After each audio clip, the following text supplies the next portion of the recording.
जय श्री राम दोस्तों, जय श्री बालाजी महाराज। दोस्तों आप सभी का स्वागत है आपके अपने YouTube channel HST world blog में। और दोस्तों आज मैं फिर आपके सामने एक और नई वीडियो के साथ एक नए टॉपिक के साथ हाजिर हूँ। और दोस्तों आज की जो हमारी वीडियो होने वाली है वो बहुत ही ज़्यादा इम्पोर्टेंट होने वाली है, क्योंकि इस वीडियो के माध्यम से जो है आप बहुत सारी बातें जानेंगे जो शायद हम अपनी घर की रसोई से लेकर जो है मैं आज सवाल पूछने वाली हूँ।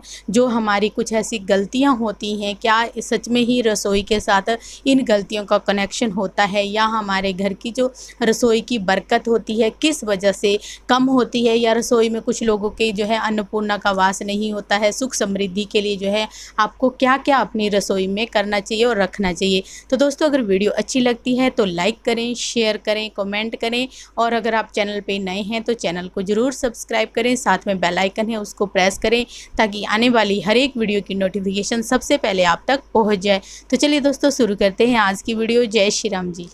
जय श्री राम, जय श्री बालाजी महाराज। मेहंदीपुर की पवित्र शक्तियाँ आपका कल्याण करें। माँ गौरी की कृपा आपकी रसोई पर हमेशा बनी रहे, ऐसी कामना अपने इष्ट देव और माता रानी से करते हैं। आपका क्वेश्चन तो बहुत ही ज़्यादा उचित है कि क्या घर की रसोई के अंदर आपकी बरकत छुपी है। ये तो सच्चाई है, घर की रसोई से ही तो बरकत उठती है।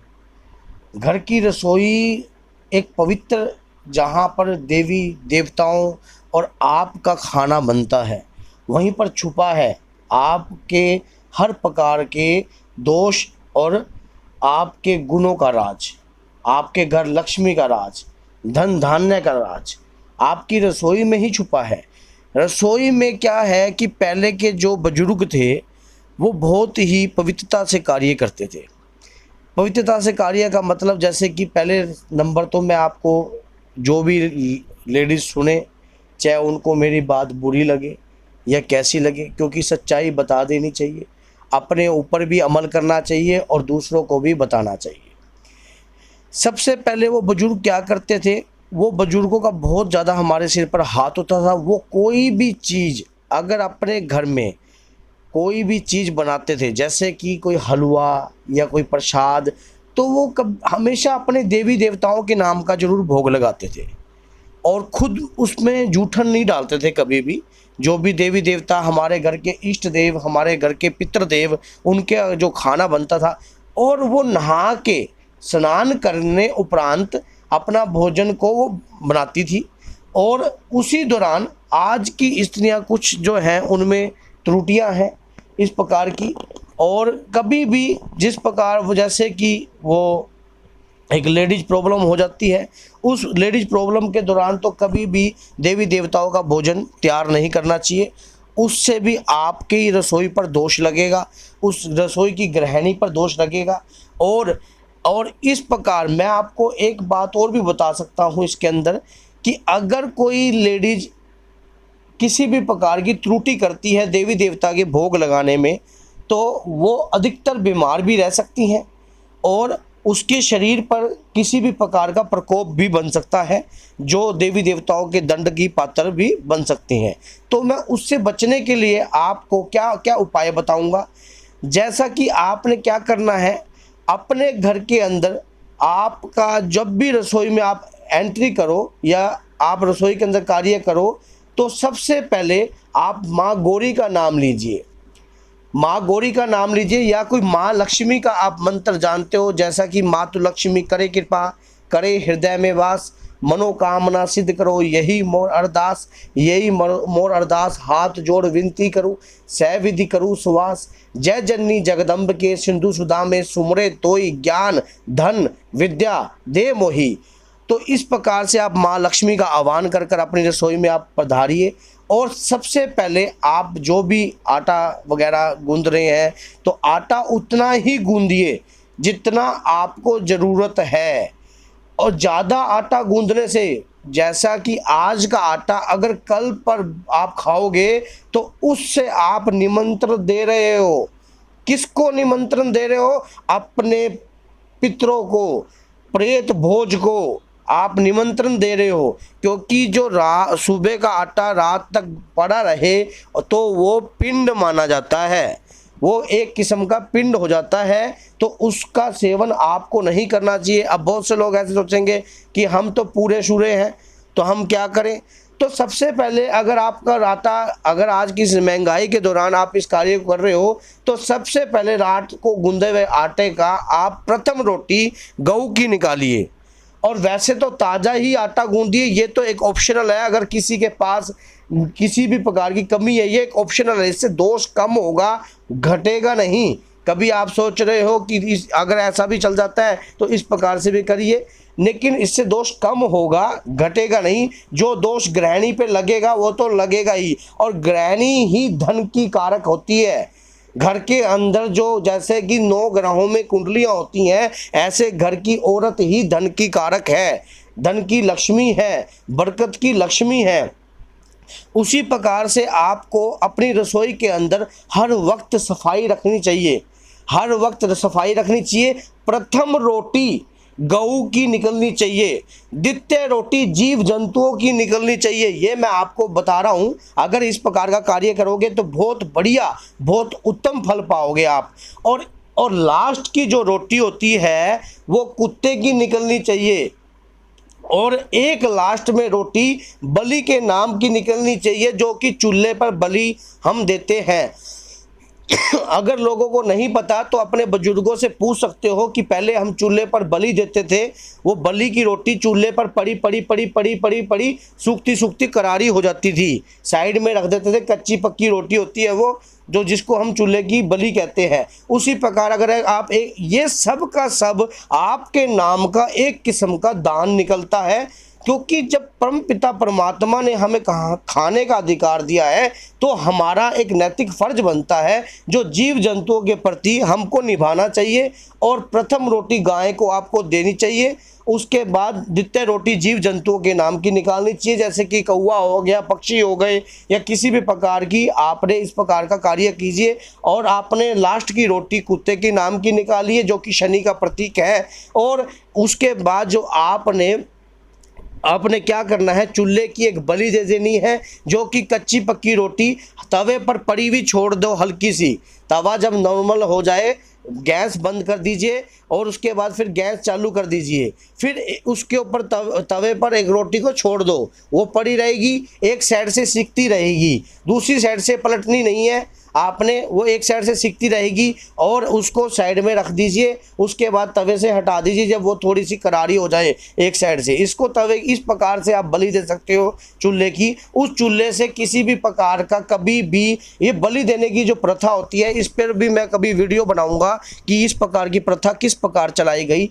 और उसके बाद आपको क्या करना चाहिए, अपने घर का डस्टबिन कभी भी स्मेल नहीं मारना चाहिए। आपके घर के अगर डस्टबिन में स्मेल आएगी तो आपके शरीर में भी दुर्गंध उठने लग जाएगी, आपके पैसे में भी दुर्गंध उठने लग जाएगी आपको। और दूसरा, आपको एक कार्य और सबसे ज़्यादा करना चाहिए, कभी भी आप कोई खीरा, कोई सब्जी, कोई फ्रूट काटते हो तो तुरंत उसको अलग डाल दीजिए प्लेट में, उसको डस्टबिन में मत डालिए। डस्टबिन में डालोगे तो वो गंध में जाएगा, गंध से वो गऊ के मुख में जाएगा या कुत्ते के मुख में जाएगा, तो आप पाप के भागी बनोगे। उस घर की गृहिणी पाप की भागी बनेगी अगर इस प्रकार का कार्य करेगी, क्योंकि उस घर की कारक ग्रह वही है, और उस घर की उस रसोई की मुख्य मालिकिन वही है। तो अगर इस प्रकार का कार्य करेगी तो बुढ़ापे में उसको कई प्रकार के रोग उत्पन्न होंगे और कई प्रकार की बीमारियों से वो ग्रस्त हो सकती है।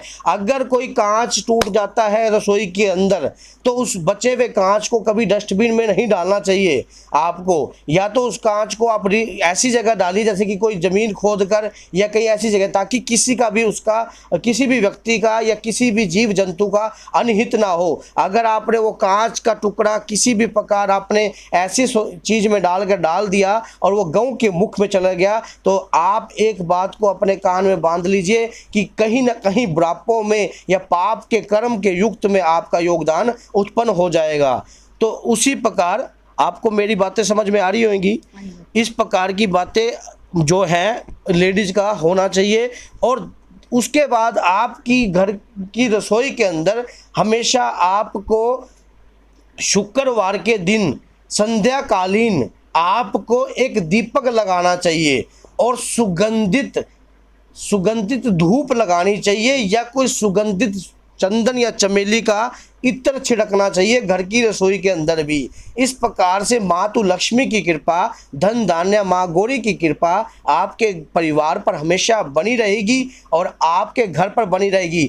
और कभी भी आपको नमक का दान नहीं करना चाहिए। जैसा कि नमक आप ऐसी जगह मत कीजिए, जैसे कि मंदिरों में अगर कहीं लंगर बन रहा है तो आप नमक दे सकते हो। आपके घर में अगर कोई नमक मांगने आ रहा है तो नमक का दान ना दीजिए। आप ये बात हमेशा याद है। और मैं एक और सिद्ध टोटका आपको एंड में बताऊंगा जिस प्रकार से आप प्राप्त कर सकते हो अपने घर में शनि और राहु केतु कभी भी आपके ऊपर प्रकोप ना बनाए और आपकी गृहिणी पर भी प्रकोप ना बनाए और आपके घर के जो खनिज पदार्थ हैं उन पर भी कभी प्रकोप ना बनाए। एक सिद्ध टोटका मेरा जरूर कर लेना, लास्ट में बताऊंगा आपको। वो सिद्ध टोटका अगर आप करते हो तो इस बात की 100% गारंटी है श्री बालाजी महाराज को साक्षी मानकर कि वो कभी भी आपके घर में खनिज पदार्थ खत्म नहीं होगा। जैसे कि आटा, चावल या कोई भी खनिज पदार्थ है, दाल, ये कभी भी ख़त्म नहीं होगा। अब क्या करना है, वो सिद्ध टोटका क्या है और वो आपको मैं बताऊंगा। उसके बाद 2-3 पॉइंट और मेरे सुन लीजिए। जैसे कि घर में एक टूटे हुए बर्तन नहीं होने चाहिए। अगर घर की रसोई में टूटी हुई थाली है तो वो सबसे बड़ा दरिद्रता का भी कारण उत्पन्न करेगी घर के अंदर। अगर टूटे हुए कप हैं और कप में आप पानी या चाय का सेवन कर रहे हो तो वो भी दरिद्रता का कारण पैदा करेगी घर के अंदर। अगर टूटी हुई चमचे हैं जो कि चमचों में तड़ेड़ आई हुई है, आगे से खंडित है, तो वो भी दरिद्रता का कारण करेगी घर के अंदर उत्पन्न करने का। अगर बर्तनों में डेंट है, वो भी घर में दरिद्रता का कारण उत्पन्न करेगी घर के अंदर किसी भी प्रकार का। अगर घर में झिंगर एक जीव सा होता है, अगर उस प्रकार के भी उत्पन्न हो रहे हैं तब भी दरिद्रता का कारण उत्पन्न होगा घर के अंदर। घर रसोई की अंदर इतनी सुगंधता उठनी चाहिए और चप्पल पहनकर कभी भी रसोई के अंदर भोजन का उत्पादन नहीं करना चाहिए। इस बात को हमेशा क्योंकि चप्पल के अंदर राहु का वास होता है और Rahu this is a carbon dioxide. और राहु जो है घर के अंदर हर प्रकार की बीमारियां, हर प्रकार की बदबू उत्पन्न करता है और आपके ग्रहों का भी नुकसान करता है और उनके ऊपर अपना छवि प्राप्त कराता है, तो क्योंकि वो एक किस्म का छाया ग्रह है। तो दोस्तों हाँ, कोई और टोटका बता दो जो मैं आपको सिद्ध टोटका है वो क्या करना है, आप लिख लीजिए। आप जब भी आटा बनाते हो तो या आटा गूंदते हो तो उसकी जब रोटी बनाते हो तो उसके लिए आप पलोथन लेते हो। पलोथन कहते हैं ना उसको, सूखा आटा। हाँ, तो उसको पलोथन कहते हैं। हाँ, वो पलोथन होता है। उस पलोथन को जब आप जिसमें रोटी लगाते हो और उसको गूंदते हो, जब आपकी रोटी बन जाए आपने उस पलोथन को गूंद लेना है। हल्का सा दूध की कम से कम 20-25 बूंदे डालकर उसको गूंदने के बाद उसकी गोलियां बना लेनी है। गोलियां बनाने के बाद घर की गृहिणी अपने ऊपर से, अगर घर की गृहिणी बीमार रहती है और कहीं ना कहीं परिवार में धन धान्य की कमी है तो इस प्रकार का कार्य करती रहे तकरीबन 108 दिन तक। और जाकर जब वो गोलियां बन जाएंगी तो बहते जल में मछलियों को वो खिला दें। ये सिद्ध टोटका आपको मैंने बताया है। आपकी रसोई में कभी भी किसी भी प्रकार की कोई कमी नहीं आ सकती क्योंकि मछली में छुपे हैं आपके जीवन के राज।